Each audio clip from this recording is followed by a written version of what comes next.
Muy bien, comenzamos con el proyecto. Vamos a empezar con el backend. Para ello vamos a la carpeta de proyectos. En mi caso estoy trabajando con XAMPP. Acá tienen la versión que tengo del panel de control, pero igual la versión de PHP es la 8.2. Vamos a la carpeta de proyectos, disco local C, XAMPP htdocs. Desde aquí abren una consola, en mi caso utilizo Windows Terminal. Y lo primero que vamos a hacer es actualizar a la última versión de Laravel con este comando. Excelente, terminó la actualización. Como saben, pueden crear un proyecto utilizando Composer, pero en mi caso siempre utilizo Laravel espacio new. Y ahora vamos a crear el nombre de nuestra API. Y le voy a poner task curso. Ustedes eligen el nombre que quieran. Vamos a poner todas las opciones por defecto, es decir, no va a tener ningún kit de inicio. Framework de testing va a ser PEST. No vamos a inicializar por ahora un repositorio de Git. Luego yo subo los proyectos, ambos proyectos, al repo del canal. Y esperamos a que termine la creación. Ahora vamos a elegir la base de datos MySQL. Ejecutamos las migraciones. Muy bien, terminó la creación del proyecto. Vamos a acceder a él, como dice acá la info, una vez que crea todo el proyecto. Vamos a acceder cd task curso. Acá ya nos dice que podemos ejecutar la aplicación, pero vamos a abrir el proyecto en Visual Studio Code. Tipeamos code espacio punto. Cerramos esta consola, abrimos una terminal integrada y ya podemos ejecutar nuestro proyecto. PHP Artisan Serve. Dice que se está ejecutando en localhost, puerto 8000. Y esto es lo que vemos la primera vez que ejecutamos una aplicación con Laravel. Vamos a cortar.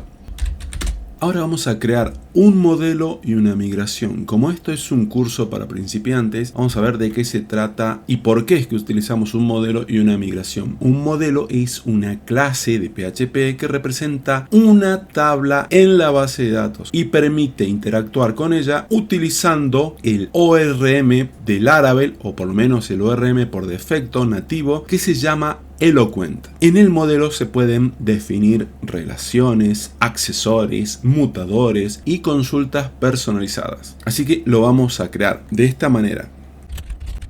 Dos puntos model y el modelo se va a llamar task. Siempre tiene que empezar con la letra en mayúscula. Y acá hay un parámetro que es el -m de migration. ¿Qué es una migración? Es un archivo. Una vez que presionemos Enter se van a crear dos archivos. El archivo para el modelo y el archivo para migración. Entonces, ¿qué es lo que define o qué es lo que tiene la migración? Define la estructura de una tabla en la base de datos mediante código, en lugar de utilizar un script SQL de forma manual. Además, permite versionar cambios en la base de datos, crear, modificar o eliminar las tablas. ¿Esta es la única manera en la que se puede crear una migración? No. Se puede utilizar el CLI de Artisan, que es PHP Artisan Make Migration.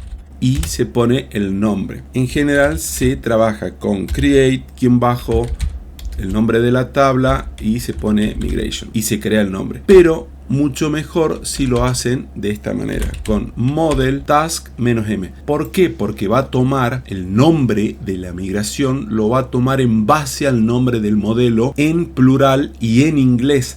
Es por eso que si lo hacen acá, ponen tarea, a veces le puede tomar bien, pero otras veces no le va a tomar bien. Lo ideal es que todos estos nombres sean en inglés. Presionamos Enter y se crean los dos archivos. Vamos a ir ahora por el de la migración. Y acá tenemos las dos funciones. Siempre van a tener este formato en la migración, donde hay por defecto dos funciones. Una que es up y la otra que es down. La función up define las acciones para crear o modificar la base de datos, es decir, crear tablas, agregar columnas, etc. Acá tenemos, gracias al esquema con el método create, el nombre que va a tener la tabla, ya lo vamos a ver con el cliente PHPMyAdmin, y acá los campos. Mientras que con la función down definimos cómo revertir esos cambios, eliminar tablas, quitar columnas, etc. Entonces, con una definimos las acciones para crear o modificar una tabla y con otra revertir las migraciones. ¿Qué campos va a tener nuestra tabla? Esto se define así. Vamos a tener un campo que se va a llamar task y el otro completed. El primero va a ser de tipo string, también podríamos poner de texto. pero luego en la base de datos lo vamos a ver con otro formato, ya que acá estamos definiendo de una manera. Recuerden que acá estamos trabajando con un ORM y esto va a ser a nivel genérico. Es por eso que luego podemos utilizar una base de datos SQL Server o Postgre. Entonces cada uno va a saber interpretar qué tipo de propiedad va a tener. Por ejemplo, varchar o string o tipo text. Esto es en el caso del nombre acá de task. Mientras que el otro campo, completed, va a ser un simple booleano, verdadero o falso. Y establecemos que por defecto se inicie con un valor en false. En mi caso ya tengo el auto save para guardar todo, así que no voy presionando control S para ir guardando los cambios. Bien, ya tenemos la migración. Vamos al modelo. Acá en el modelo vamos a poner lo siguiente para los campos.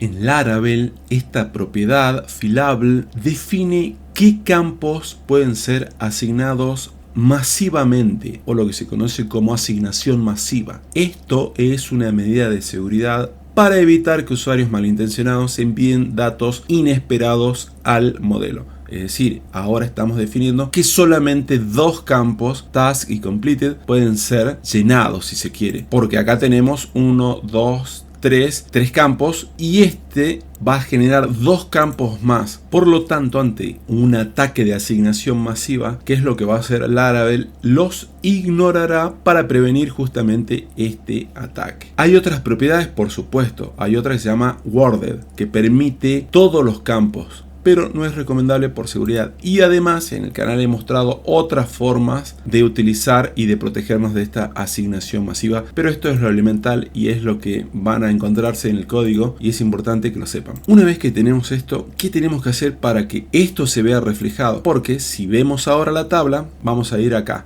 Acá tenemos los dos servicios. Tengo el de Apache y el de MySQL. Le doy admin, abrimos este cliente para ver las bases de datos, buscamos acá task, curso, voy a ampliar ahí un poquitito y tenemos todas estas tablas porque se ejecutaron en la primera migración, ahí cuando estábamos creando el proyecto. Pero si ven acá, en ningún lado no hay una tabla que se llame tasks porque todavía no hemos actualizado nuestra base de datos. ¿Cómo lo hacemos? Ejecutando php artisan migrate. Ahora sí, una vez que presione enter, se va a crear esta tabla con estos campos.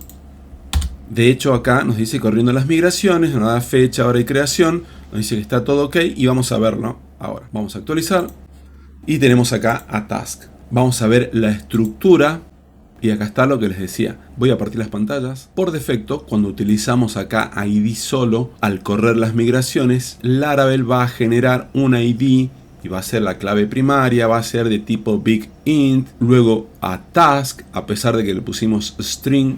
Acá el motor de la base de datos lo va a poner como varchar a completed. Si bien acá lo especificamos con un booleano, acá lo pone como un campo que es un entero pequeño que ocupa un byte. Y en general se utiliza, es por eso que ya MySQL ya lo hace, cuando se utilizan valores pequeños y se utilizan con variables booleanas. Y frecuentemente, si luego nosotros en nuestro código nos vamos a manejar con true o false, pero acá se va a reflejar con 0 y 1, donde 0 es false y 1 es true. Y siempre esto en la programación se indica como 0 inactivo y 1 activo. Así que acá ya tenemos nuestra tabla. Si agregaremos más migraciones, más relaciones, siempre se actualiza con PHP Artisan Migrate y lo vamos a ver reflejado aquí. Bien, hasta acá vamos a ver en este video, vamos a ver todo el tema de la base de datos, ya la tenemos, ya tenemos toda la estructura y en el próximo video vamos a continuar ya con la parte del controlador, las rutas, etcétera. Nos vemos, gracias, chau.